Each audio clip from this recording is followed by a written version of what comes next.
Imagine going to sleep in a town full of life. Children laughing in the streets. Fishermen preparing their boats for the next morning. Passengers waiting for a train that would arrive before dawn. Everything felt ordinary. But before sunrise, the sea would erase almost everything. This is the true story of Dhanushkodi, India's ghost town. At the southeastern tip of Tamil Nadu, on a narrow strip of land near Rameshwaram, stood the town of Dhanushkodi. Surrounded by the Bay of Bengal on one side and the Gulf of Mannar on the other, it occupied one of the most unique locations in India. Despite its remote setting, Dhanushkodi was far from isolated. It had a railway station, a post office, schools, places of worship, small businesses, and a busy fishing community.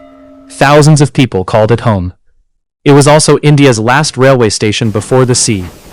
Trains brought passengers to Dhanushkodi, where many continued by ferry across the Palk Strait to Talaimanar in Sri Lanka, creating an important transport link between the two countries. Life here revolved around the sea. Few could imagine that the same sea would soon destroy everything. As it gathered strength, weather conditions worsened across the region. Strong winds lashed the coast. The sea became increasingly rough.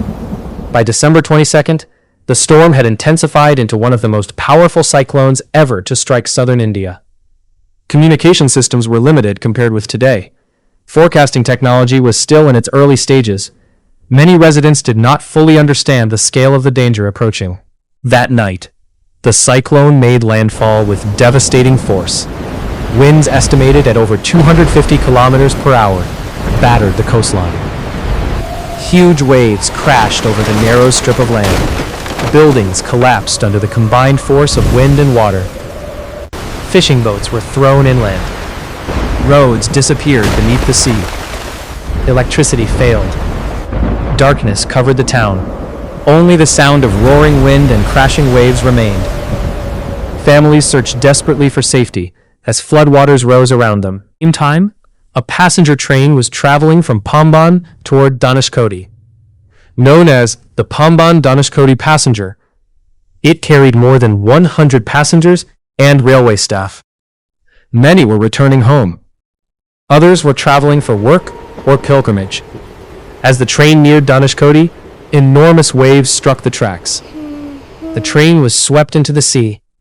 Almost everyone on board lost their lives. It remains one of the deadliest railway tragedies associated with a natural disaster in India's history. Daylight finally arrived. The landscape had completely changed. Entire neighborhoods had vanished.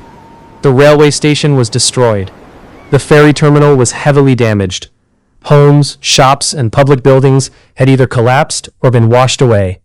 Across the region, the cyclone claimed the lives of more than 1,800 people, with Dhanushkodi suffering some of the worst destruction.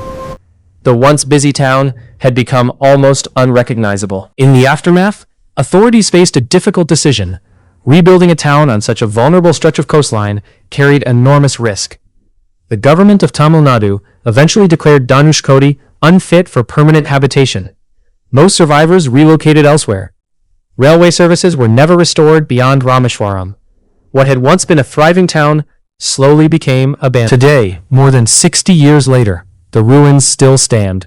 Fragments of churches, old railway remains, broken buildings slowly being reclaimed by sand.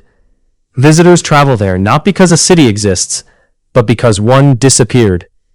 A road now connects Rameshwaram to Dhanushkodi, allowing people to visit the haunting remains and witness the power of nature firsthand.